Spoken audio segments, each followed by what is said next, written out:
बिस्मिल्लाहिर्रहमानिर्रहीम। कैसे हैं दोस्तों?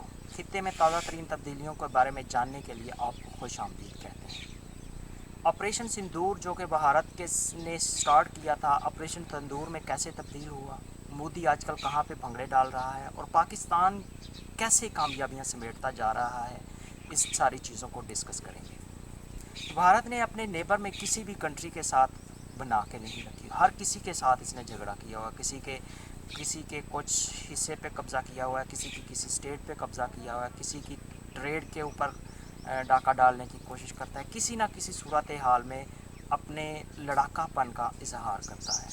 और जब पाकिस्तान के साथ आता है तो फिर इसको खानी पड़ती है मुँह की। जैसे कि 2019 में इसको अभिनंदन वापस किया चाय पिला के, और 2025 में तो क्या ही कहने कि जो इसके राफेल थे वो उड़ ही नहीं पाए, उनके जो उड़ाने वाले थे वो उड़ा ही नहीं सके। रिसेंटली जो डेवलपमेंट्स हो रही हैं वो कैसे कि ईरान जो एक देरीना साथी था भारत का, वो भी अब ईरान से जो भारत है उससे पीछे हटता जा रहा है। किस वजह से?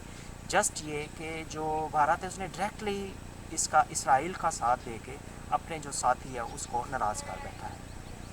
तुर्की हो, पाकिस्तान हो, बांग्लादेश हो, ईरान हो, श्रीलंका हो, भूटान हो, नेपाल हो, चाइना हो, कोई भी कंट्री हो, इस रीजन के अंदर पीस चाहते हैं, अमन चाहते हैं, ट्रेड चाहते हैं, वर्क चाहते हैं, डेवलपमेंट चाहते हैं।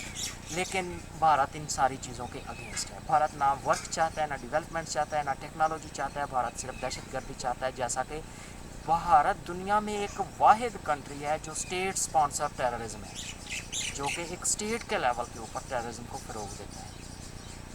श्रीलंका के साथ इसका क्या तनाज़ा है? श्रीलंका तमिलनाडु का जो हिस्सा है, भारत उसको अपना हिस्सा कहता है, लेकिन वो एक्चुअली में जो हिस्सा है वो श्रीलंका का है, तमिलनाडु।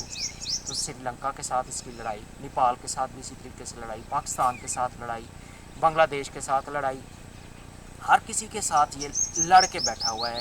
एक अजीब सी सिचुएशन इसने इसकी करी। एक दिन वो था कि भारत तरक्कियों की मंजिलें तय करता हुआ जा रहा था कि अचानक से आगे फिर सरेंडर मोदी आ गया।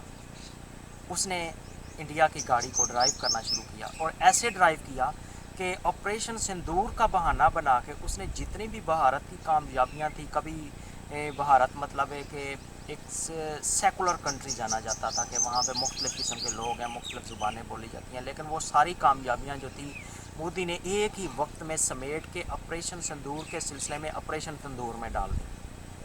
और ख़ुद अफ्रीका में जाके डांस कर रहा है। कैसे डांस कर रहा है? अब अफ्रीका वाले जो डांस कर रहे हैं उनको वो नहीं पता कि वो मोदी क्या कहता है, और मोदी को ये नहीं पता कि अफ्रीकन जो डांस कर रहे हैं वो क्या कह रहे हैं।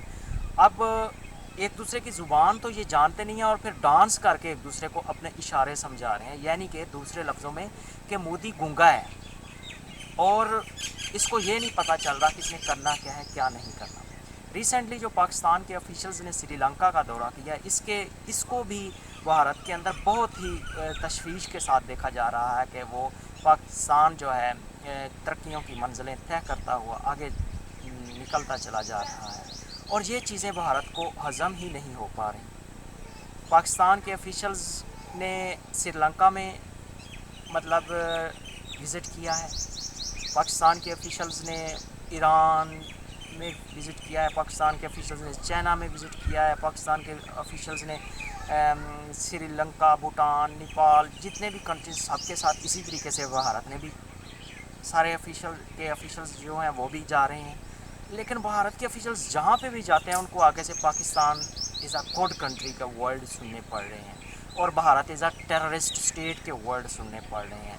तो जब Bharat is a terrorist state के वर्ड सुनने पड़ते हैं उनको, तो फिर उनको वो चीज़ याद आ जाती है सरेंडर मोदी की, जिसकी life start he butcher of Gujarat से हुई थी, जिसने गुजरात में इंसानियत का कत्लेआम किया था और उसको उस वक्त कोई रोकने वाला नहीं था।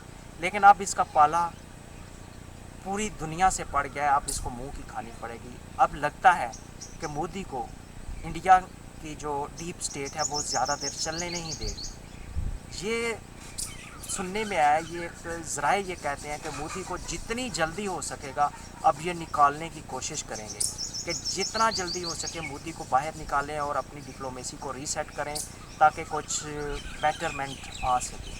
لیکن وہ آئے گی نہیں، کیونکہ مودی نے جو بیج بو دیے ہیں نفرت کے، وہ بڑا ٹائم لگے گا ان چیزوں کو اوور کم کرنے میں۔ پاکستان نے پے در پے کامیابیاں حاصل کی ہیں۔ پاکستان ایک ٹائم وہ تھا کہ اکیلا تھا خطے میں، کوئی اس کی بات نہیں سنتا تھا، انڈیا ٹیررزم کرواتا تھا پاکستان میں، وہ سارے کے سارے، کیونکہ انڈیا ایک معیشت تھی، اس کی وجہ سے سارے پاکستان کے اوپر بلیم کرتے تھے کہ پاکستان ایک مطلب یہ ساری جتنی بھی بری چیزیں ہیں، دہشت گردی یا پاکستان اس کو فروغ دیتا ہے، لیکن ایکچولی میں پیچھے سے بیک اینڈ پہ انڈیا کا ہاتھ تھا۔ تو اب یہ ساری چیزیں جب سے کھل کے آئی ہیں تو دنیا نے انڈیا کے منہ پہ تماچے مارے ہیں کہ کیسے یہ مطلب پاکستان کے اندر ٹیررزم کرتا ہے۔ پاکستان نے جب کلبھوشن کو پکڑا، ان کا جو کرنٹ سرونگ نیول آفیسر تھا، بلوچستان میں اس کو اریسٹ کیا گیا، جو پاکستان کے اندر ٹیررزم کو فروغ کر رہا تھا، پاکستان کو ڈی اسٹیبل کرنے کی کوشش کر رہے تھے۔ پاکستان کو تو ڈی اسٹیبل نہیں ہوا، لیکن ان کو اپنی پڑ گئی ہے اسٹیبلٹی کی، کیونکہ انہوں نے کسی نہ کسی کا حق مارا ہوا ہے، اور کب تک یہ کسی چھوٹے کنٹریز کا حق کھاتا رہے گا مودی جو ہے۔ ایک نہ ایک دن یہ جو ان کے چکن نیک کی طرح کے جو سلسلے ہیں وہ ٹوٹنے ہیں، اور پھر جو مظلوم لوگ ہیں انڈیا میں ان کو ان کا حق ملنا ہے۔ یہ سکھوں کا قاتل ہے، یہ جتنی بھی قومیں ہیں، اقلیتیں ہیں، حتیٰ کہ یہ جو ہندو ہیں، ہندو کی شودر قومیں ہیں، جو نیچے والے جو مطلب اتنے ڈیولپ نہیں ہیں، ان کو بھی یہ اچھا نہیں جانتا ہے مودی کے سلسلے میں دیکھا جائے تو۔ اور اللہ تعالیٰ مہربانی کرے گا انشاءاللہ کہ جتنا جلدی ہو سکے گا اس مودی کا دنیا سے ویسے ہی صفائے ہستی سے اس نے رہنا ہی نہیں ہے۔ تو اس کی جو ہندتوا جو آرمینالوجی ہے، ٹیکنالوجی ہے، جو ٹیکنالوجیاں ہے اس کی، وہ ساری کی ساری پہاڑ میں جا رہی ہے آپریشن تندور میں، اور بہت جلدی ہندتوا ٹیکنالوجی اس کی تندور میں جائے گی اور ختم ہوگی۔ اور اگر اس کو انڈیا میں ختم نہ کیا گیا تو پھر پورے کا پورا انڈیا ہی وہ اسی آپریشن سندور کے سلسلے میں آپریشن تندور میں چلا جائے گا۔ آج کی ویڈیو میں اتنا ہے، اللہ حافظ۔